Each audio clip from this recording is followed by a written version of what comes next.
弟兄姊妹平安，今天是2025年的7月7号。今天的经文是诗篇119篇73节到80节，耶利米书第6章第10节到19节，使徒行传19章21节到27节。今天要跟大家分享的主题是义人的祸福。在分享的之前，要请大家来为台湾祷告。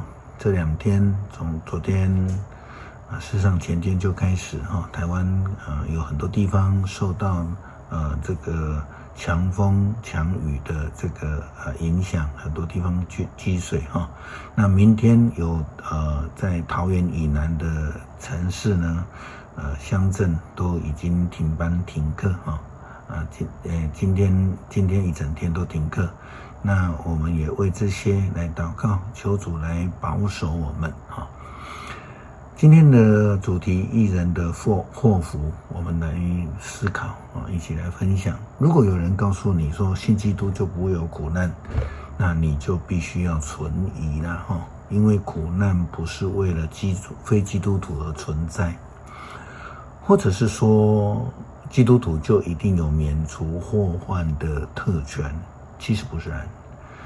基督徒最大的恩福是在遇见苦难的时候，有主的平安与我们同在。那一些只传好消息的人，并不一定是上帝所启示的。耶利米先知就是这样的提醒当时候的苦难当中的以色列人。耶利米书第6章第10节到19节，经文这样说到：纵使我向他们传达你的话，警告他们，有谁愿意接受呢？他们顽固不肯接受你的话，他们拿你吩咐我说的话开玩笑。上主啊，你向他们发的烈怒也在我身上燃烧，我再也不能忍受了。于是上主告诉我，把我的烈怒倾泻在街头巷尾的孩童和成群结伙的年轻人身上，夫妻要一起被掳，老年人也不能幸免，他们的房子连同他们的妻子田地都要归别人。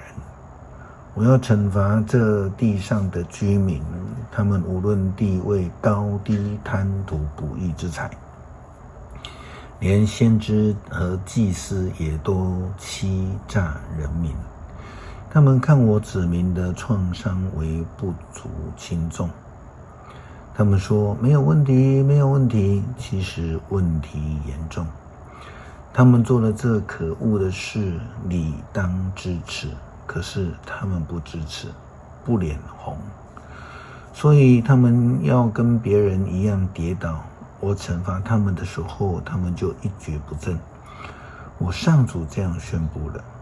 上主劝告他的子民，你们要站在十字路口上观察，要探问那些旧路，查一查哪条最好的路在哪里，走那一条路，你们就有平安。但是他们回答，不，我们不走那一条路。上主又为他们指派守望者，替他们听警报的脚声，但是他们说我们不听。因此上主说，列国啊，仔细观看我子民的遭遇，大地啊，听吧，为了我子民的诡诈，我要降灾祸给他们，因为他们拒绝我的教训，不听从我的话。传福音并不是一味的传那个好听的话，一位追求上帝恩福的义人必须知道，跟随上帝的生命一定会遇到困境，就如同耶稣基督在路加福音第10章当中告诉门徒的，我差遣你们去呢，就如同羊进入豺狼中间。所以基督徒必须要有这样的认知和预备。即便在新约初代教会，一位忠心的使徒保罗，他也会遇到困境。今天的经文使徒行传19章21节到27节，记载了保罗以及同工们在以弗所遇到的实际情况。我们都知道以弗所教会是保罗在牧会的时间最长的一个地方，但是他所遇到的困境却也是最困难的之一。圣经记载那一段事情，这些事情以后，保罗决定取到马其顿和亚该亚，到耶路撒冷去。他说，到了那里以后，我必须访问罗马。于是他打发他2个助手提摩太和以拉都到马其顿去，自己则暂时留在亚细亚省。就在这个时候，为了主的道路，以弗所发生了一件严重的乱事。有一个叫迪米特的银匠，一向以制造银子的雅迪米女神庙的模型为业。这行业使许多匠人获得厚利。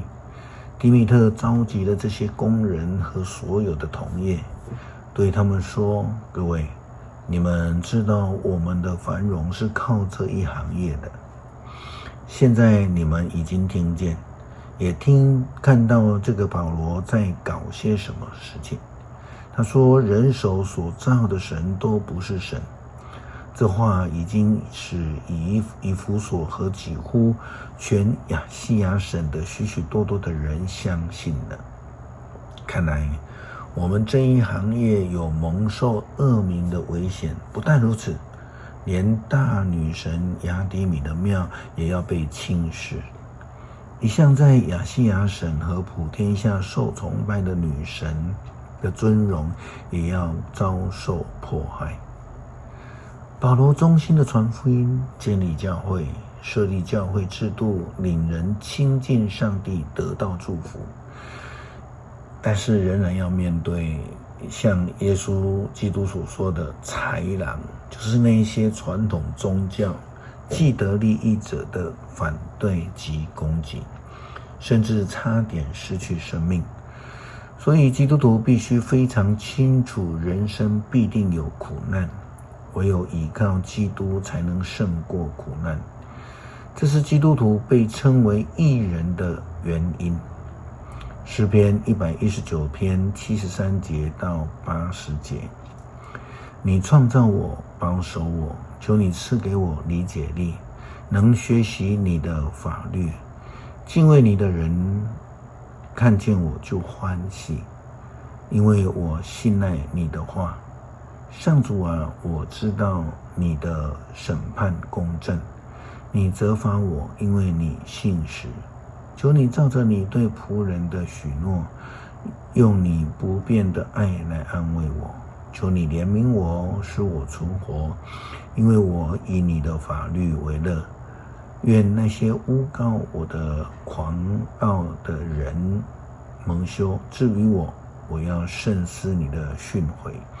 愿那些敬畏你的人归向我，认识你法律的人顺从我。愿一心一意遵守你的诫命，使我不至于失败蒙羞。